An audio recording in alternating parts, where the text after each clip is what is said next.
do is called Conversation with the CEO. It's another edition of Conversation with the CEO. We're so excited today, as always. We love to learn. The whole key is, if there's this one piece of information that you can get from listening to someone, it could be game-changing, it could be life-changing. And we just try to ask as many great questions and questions, period, that we feel can lead and discover certain things that we want to learn. Our goal is to help people grow. We know if you're not growing, you're dying. That's the whole goal. Make sure you share this. Make sure you like this. Make sure you share this podcast. Make sure you like this podcast. You know someone has been talking about this particular subject matter. Do us a favor and send this to them because, hey, they don't have to try to get lunch with this guy. We got him for you. So now you can just listen to him and learn from him on this particular podcast or this particular video. So we're excited about it. He's the CEO of a company called Megafans.com. Let me tell you something. He's been in the business for over 20 years. He's marketed games, you name it. He probably had something to do with it. Now, I'm not a person who's into the gaming, but I have a daughter. Okay. My daughter is obsessed with anybody that's in games, plays games, talks about playing games, thinks about playing games, considers playing games, even guessed if they play games. My daughter cares about that. So it is really, I see the hold that you guys have on my daughter. She doesn't watch cartoons. She watches people play games. That is her favorite thing in the world to do. She talks to the screen. She argues with the screen. And then she sees if she can do it better. And she's 7 years old, so imagine that. Hey, yo, something's going on over at our website. You want to go check it out. I promise you. Head to thelinchpinbunchinc.com. We're doing something extra special. What we're excited to offer you is called the Everybody versus Wall Street package. Yes, it's going to have a new version of our audio book. It's also going to have a couple of videos. It's going to have information that we haven't shared, stuff that's important to investing that you're going to really, really appreciate. Here's what's cool about it. You get to pick your own price. You get to tell us what you want to pay for it, okay? Whatever you give us, we're going to give you access to it, all right? That's what we want to do. We want to sow into your life. We want to change your life. We want to make a difference here, okay? So we're excited. You're ready to start trading. You're ready to start investing. You're ready to start growing. So go ahead and take advantage of that right now. Pick your own price. His name is Jeffrey Donnelley, and let me just say he is any sport, any esports you could just name it. He's the guy to talk to. Our cell phones have been right on our hip. They're getting better at being on our hip, and we not being able to live without them. And therefore, if you're on a flight somewhere and maybe you want to play a game on your phone, this guy right here, he's part of the reason why you do this. Okay, how you doing, man? Very good, Antonio. Nice to be with you today. Great. Hey, welcome. We're super excited about you. This is an opportunity for me to learn. I want you to talk to me like a dad with a daughter who loves playing games, and I don't understand it completely. So you can kind of walk me through this because my daughter is obsessed. I know if she knew I was talking to you right now, she'd have a question or three for you. Okay. So I hear you clear. Yeah. Listen, I have 3 kids myself, and they are all gamers. Including my daughter, and she's an up-and-comer. She's actually competed in some all-girls esports tournaments. Wow. So it's very exciting, and it's a very rich sector in the entertainment industry. Mm-hmm. It's huge. Look, mobile gaming is the largest single channel in the entertainment industry with 2.8 billion people playing mobile games daily. What? Yes. Globally, 2.8 billion daily active users is what we call them in the mobile gaming business.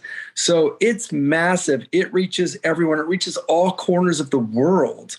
Literally, the next 500 million people that are going to come online for their first time, over 90% of them, their first interface with the internet is going to be on a mobile device. You know, they're not laying fiber optic cables across continents like, Asia and Africa and South America, where they're building out these new users. They're putting in cell phone towers. Yeah, absolutely. And so everybody coming online going forward, over 90% of them, they're going to be on a mobile device.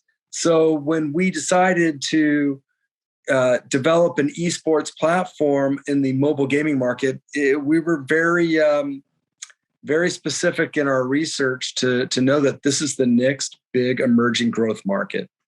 Now, everybody's talking about Apple and their new phones, the i13 and the i14, and one of the things that they're looking at doing is killing those dead spots. They're talking about when the phone isn't connected to the tower, that they're putting those satellites up in the sky, and those satellites, those phones will now go to satellite. This is definitely going to impact the gaming world, because now it's going to introduce people in areas that can't get a good signal.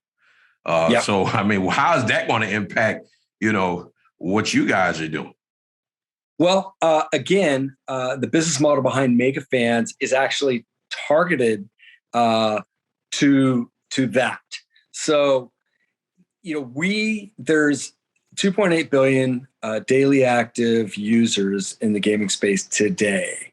But when you move over to esports, it's a little bit elitist in that, the primary offering from esports, what people think of when they hear the word esports is, games like League of Legends or Fortnite or some of these big primary games that are being played in what we call a tier one market.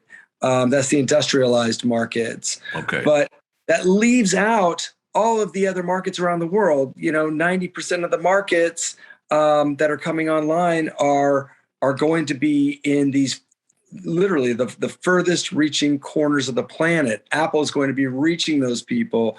Those people's first interface is going to be with a mobile device. They're not going to know the difference between a Fortnite and any other game in the space. It's going to be brand new to them. So it actually enables us to reach those markets that are currently unreachable.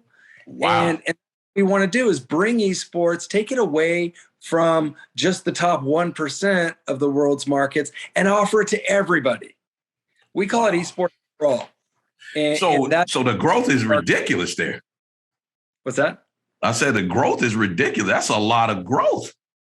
Yeah, it's massive growth. But it's in every corner, every market in the world. Currently, I can bring a game to market and I can literally click one button and be in 120 countries with that game. But let's fast forward 3 years. I'll be able to click the same button and be in every country from pole to pole, the entire planet. Apple's helping us do that. It's helping us reach those currently unreachable markets. And that's exciting for us. Other things that we're doing as a business is offering different types of prizes for our esports. So, currently the primary offerings for esports are cash pool prizes. You hear about these teams winning, $1 million, $5 million. The biggest prize pool ever Fortnite put out or PUBG put out was $33 million US for a prize pool. That didn't go to a winner, but that's what prize pools are. Well, let's offer cryptocurrency. Let's offer cryptocurrency because there's markets that you currently can't buy in-app purchases or exchange on Apple or Google with fiat currencies. Cryptocurrency breaks through that barrier. Cryptocurrencies can be accepted in every single market. Anybody on the planet that's online will be able to exchange cryptocurrency. So we're going to be offering that within our game environment as well, to be able to offer these prizes to all players. Imagine somebody in Paraguay or Zimbabwe who wants to play, esports, and they might be it might be the next champion. Well, currently it's sort of out of reach for them. We're going to make it available to everyone. Oh man, well, what made, you've been doing this a long time. So, but when did you realize, like, I need to go in this direction? This is very, very important for our business model. We need to pivot here. When did that really start to click with you? Oh, that's a great question, Antonio. So my career started I started building advertising agencies around the gaming industry in 1998. And I started working with iGaming companies. iGaming is online betting. sportsbook, casino, poker, those types of games. Okay. So I worked and developed several brands in that space from 1998 to 2010. In 2010, I started working with some PC gaming companies, regular video games, World of Tanks, Ubisoft, and a few other brands like that. And they were crossing over from PC to mobile. And so I helped bring their games to mobile and marketed those games to their audience. Then I got very lucky, and in 2011, I started working with a small company that had about 400 players on a prototype. It was called DraftKings. What? And I was able to work with DraftKings. I was their primary media strategist from 2011 to 2016 to their first $1.2 billion valuation when Fox and Disney got involved. And at that time, when I was working with DraftKings, so now I've worked with iGaming, I've worked with video gaming or e-gaming, and I've worked with fantasy sports. Well, I'm hearing these small murmurs and rumblings in the gaming industry about this esports industry that's coming up. And I started paying attention to it in around 2013, 2014, when I was working with DraftKings. I just started watching it out of the corner of my eye. And I said, hey, what's going on with this esports market? What's this all about? And at the time, I think the biggest prize pool in the world on Stargate was the game, was about $100,000. But I was watching it grow. Every year it went from 100,000 to 200,000 to 500,000 to the first million. And I said, okay, there's something here. This is the next wave in gaming. And so I started studying the market. In 2016, I went out and surveyed the market. I spent a year interviewing and researching gaming companies, esports teams, team owners, just digging up everything I could. And I noticed that all of this esports market was based on PC and console games. And I said, wait a second, where's mobile? I had already worked with Jam City, was one of my clients in the marketing advertising world. Jam City had Panda Pop and Cookie Jam, both very popular casual mobile games, millions and millions of users. And I said, why isn't anybody tapping into this? And then I found one or two companies. The biggest one, and they're still the biggest one in the space, is called Skills, Skillz. Yeah. And Skills IPO'd last year. Yeah, they did a partnership with the NFL recently. That's right. So a company you got to definitely keep an eye on. Right. Exactly. And I love Skills. I want nothing but success for them, because that's proof that this market is a legitimate growth opportunity, right, in an industry. And so I watched them, and I found a few other MPL, Mobile Premier League, World Winner. So and World Winner is owned by a game show network. So there's some significant players in the space, but it's still barely been scratched. I mean, they've barely broken through the surface on the mobile gaming side of esports. Mm-hmm. And again, as we said previously, it is the largest pool of players in the world. And monetarily, it eclipsed PC and mobile games, PC and console games combined. 2 years ago, it surpassed them in revenues. So mobile on track to do over $100 billion this year in gaming revenues. So that's why I started paying attention to it. And that's why I decided to build Megafans and to reach, those gamers that aren't currently being tapped into in the marketplace. And it's an offering. We're offering mobile esports to the underserved markets of the world, right? It makes a lot of sense. Yeah, we're going to build up in those markets. And as we build up in those markets, we're going to have global reach. And we're going to be able to reach all those corners that maybe some of the big brands, aren't set up to do that sort of nimble, minute market reach. And so that's what we're out to take advantage of. Now, that comes off pretty interesting to me, because now you've evened the playing fields for new and up-and-coming developers, people who develop games now. It's because in these places that you're going, they don't know these games. They're not familiar with these games. So it's even playing field. So, so someone who just developed some kind of game and one opportunity, what would you say to that guy? Somebody might be watching this right now and say, oh, I just developed something. I want to be a part of that and I can compete. What would you say to them? You nailed it on the head. So this is an open market for everyone. Any company can participate. A small indie developer, we love indie developers. We're considered an indie developer platform. So we'll take a brand new game. It can be a very simple hyper casual game, which is just like a single swipe type game on a mobile device, or all the way up to, a PUBG or a Fortnite. And you can take any game and put it into any market to see if there's traction there. And that it opens up the entire planet to somebody who might be creating a game out of their garage or bedroom. And so that's exciting for us. What we have, what Megafans has developed, our platform is based around esports. So we have a software development kit. It's called an SDK that can literally integrate into any mobile game and then publish that game and offer an esports environment with an infinite number of tournaments, different tournaments to an infinite number of players simultaneously on a single game. So we can take a game and we can offer 1,000 tournaments on that game to 100 million people at the exact same time. Go ahead. What I would tell an independent developer or somebody who's thinking about getting into the gaming industry, it's wide open right now. And it's, again, the biggest, deepest market in the entertainment industry on the planet. That is awesome. One of the things I like about your company, and I want to mention this to you, I want you to just kind of further discuss this for me. You guys are what I consider COVID proof. What I mean is the tournaments, right? You can do the tournaments that bring people together and gather in large places, right?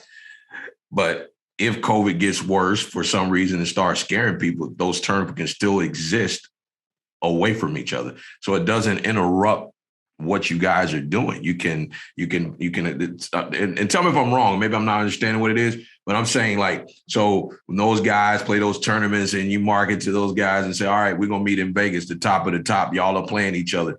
And then everybody comes out to Vegas and support these top players from your company. They can do that, and it can be huge, right? But then you don't have to cancel that. If COVID shuts down Vegas, you can still do it. Am I correct? That is absolutely right. So our tournaments are set up so that anyone can play anyone else in the world simultaneously on their mobile device. So you could be in your office, in your home, on the train, wherever you are, you can play that game against all the other players simultaneously. So it's called asynchronous playing. So it's almost like having a Zoom call with 100 people or 1,000 people, right? Wow. So they can all be in their safe space, but they can be talking to each other. We're doing the same thing. So we're building the world's first mobile esports community for players. And we actually have a community page on our website. If you go to megafans.com, on the top right corner, you'll see a button for community. And we want people to interact. We want people to be able to have that sense of community. Two human needs. One is socialization and recognition within their social group. Okay. You can obtain that through gaming, right? If you win a game, you want to chat about a game. And like you mentioned, Antonio, your daughter, right? People in the gaming market love to exchange information, trade information, learn from each other. So there's a true community happening there. Then add on top of that, you can win prizes too. Yeah, well, now we love that. Now it hits another human need, right? Yeah. Winning something, gaining something. So, that's something that like you said, people go to Vegas for those types of things. Well, now it's in your pocket. Wow. You can literally just open it up. You can be in a community. You can chat. You can share. You can trade. One of the reasons that we're offering for instance, cryptocurrency and NFTs, non-fungible tokens, which are going to be graphics of our game characters and videos and those sorts of things. And so that people can start, working or playing with our characters from our games and collecting things from our games, and then trading those things or sharing those things with other players and helping build communities around that. So, we say our primary objective for our business is to build the world's first mobile esports community where people can play to earn in a play to earn environment. And ultimately, again, you name the country, it doesn't matter if it starts with A or Z, you'll be able to play with people from any other country around the world simultaneously. That's pretty exciting. It's very exciting. It makes me think of, back in the day when we didn't know what Amazon was going to look like. And when Amazon started off as just, books, and look at them now, they're all over the world. They're building places everywhere, and they're getting even more deliberate in that delivery process of getting in those pieces of the world where they can literally get something to you like that. And you guys seem to fit that same, because, what I'm trying to do, and I get lost in this, but I remember when the internet first came on board. And I remember how people were thinking about the internet. They were saying things like, what is this? And they didn't know how it was going to turn out. And then it ended up, it's funny. There was a company, and I still think about this company. They were way ahead of their time. I wish they could have held on. Groceryworks.com. They were trying to deliver groceries when the internet first came on the scene.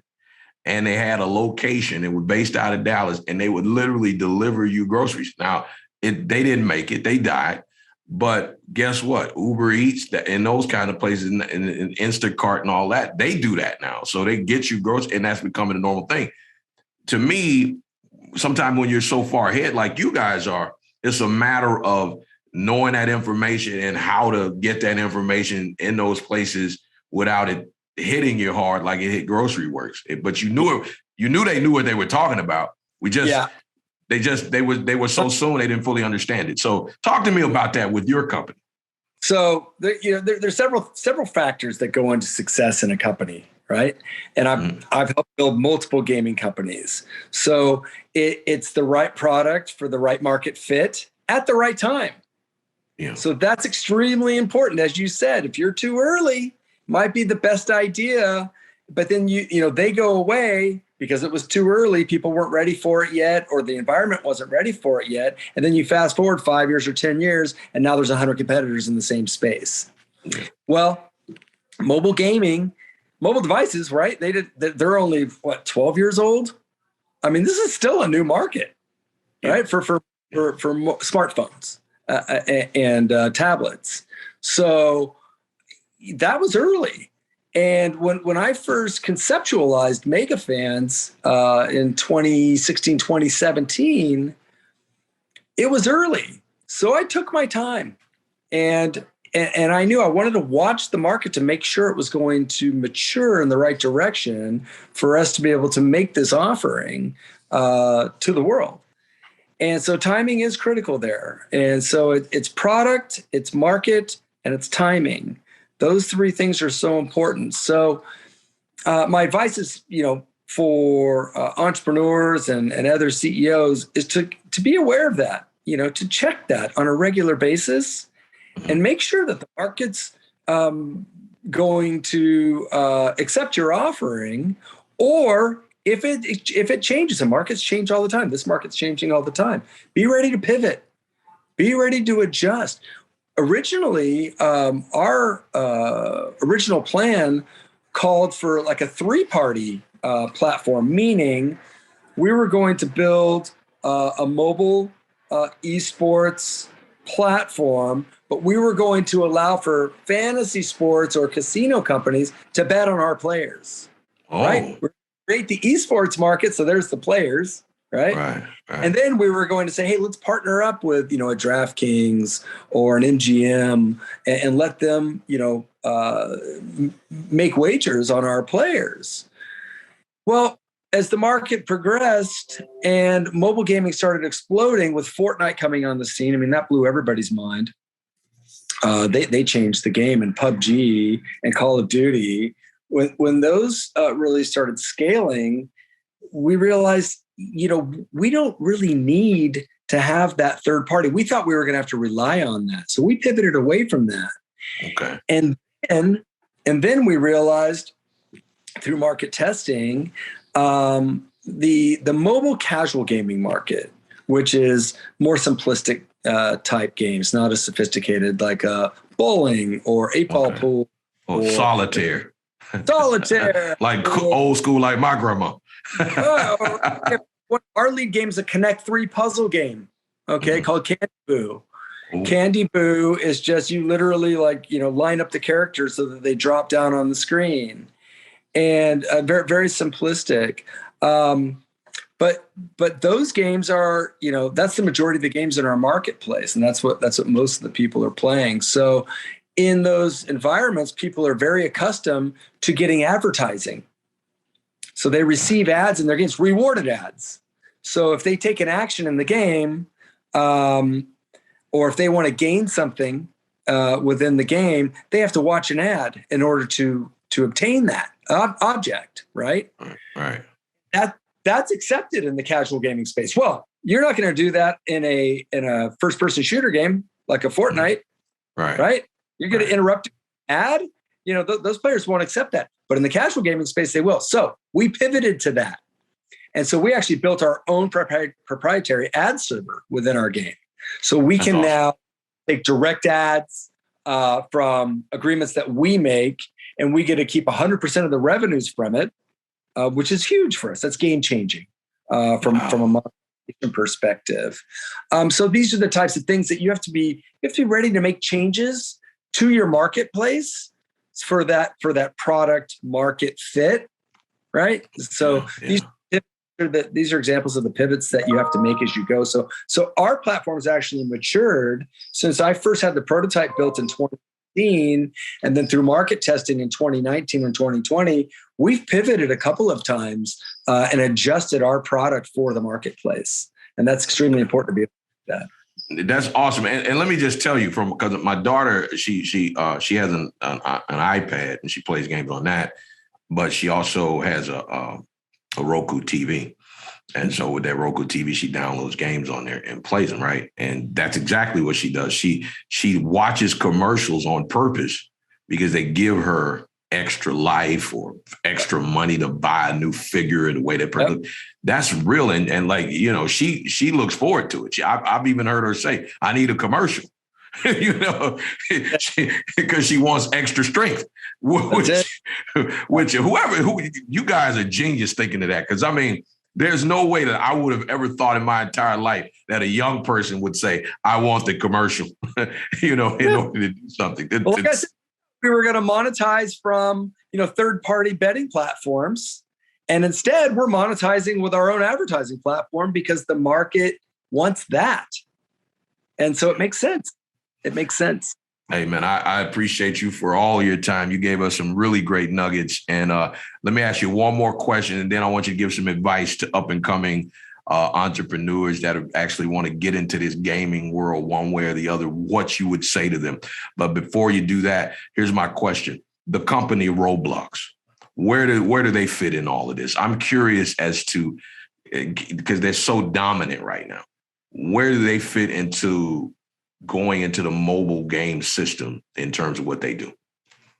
Roblox is changing so quickly. So my kids are a little bit older. My oldest is 18. When they started playing Roblox, 10, 12 years ago, it was such a simplistic, safe, it was like a parent-friendly gaming environment. Mm-hmm. Well, fast forward 10 years, my kids are playing first-person shooter games on Roblox. And I'm like, yeah. When did that happen? So Roblox is doing exactly what we just talked about, Antonio, which is they're moving forward with the market. I see a huge future for them. It's turned into a metaverse where you can be on different types of games and in different environments for all age categories, right? Okay. So you can still have they still have the safe, fun, simple games for the younger audience, right? The preteen. But now they also have teenage-friendly games. And I think it's going to move on to adult-friendly games. And I think it's going to turn into a metaverse is really what's happening here, which just means a universe. Think of what was the movie? Ready Player One. Okay. Ready Player One. Absolutely. It's going to be a metaverse that you can actually live in.